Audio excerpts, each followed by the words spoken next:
ঢং কত! হোটেলটা কি নিজে খাওয়ার জন্য খুলবে? ধুর, কি যে বলো, সবার আগে নিজেকে চাঁকতে হবে না বুঝি? না হলে বুঝবো কি করে যে রান্নাটা কেমন হয়েছে?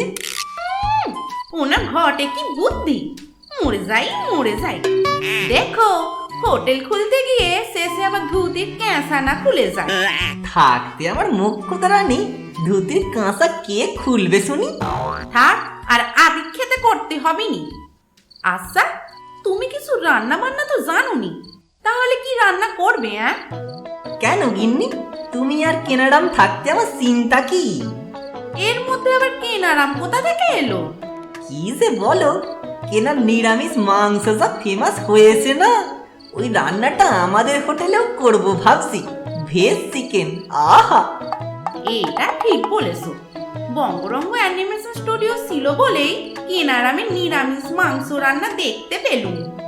তাহলে কাল থেকে এই হোটেল শুরু করে দিই, কি বলো? কাল থেকেই? হ্যাঁ, দেরি করে লাভ কি? কথায় আছে না, শুভস্র শীঘ্র। লা লা লা লা লা লা লা লা। লা লা লা লা লা লা। তুমি রান্না করবে কখন? শুধু পান্তা ভাতই সাজিয়ে রেখেছো যে? গিন্নি, আগে কাস্টমারকে আসতে দেবে তো নাকি? রান্না করে কাস্টমার না এলে আমাদের লস হবে না বুঝি? বাহ বাহ বাহ বাহ বাহ বাহ, চমৎকার বুদ্ধি। তা লোককে কি বসিয়ে রেখে রান্না করবে?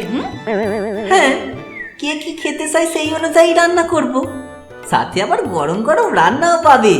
কেমন? ইচ্ছে করছে সাটু গরম করে তোমাকে তার উপর বসিয়ে দিই। মাথা মোটা কোথাকার! লোকে অতক্ষণ বসবে কেন? বারে, গরম খাবার খেতে গেলে একটু বসতে হবে নি বুঝি? আমি আমার কাস্টমারকে ঠান্ডা খাবার দিয়ে ঠকাতে চাই নে। হারি এলেন রে আমার যুধিষ্ঠির। দেখবে তোমার কাস্টমার বসে না থেকে তোমাকে গালাগাল দিয়ে চলে যাবে। সে দিক, যতই হোক খদ্দের যে লক্ষ্মী।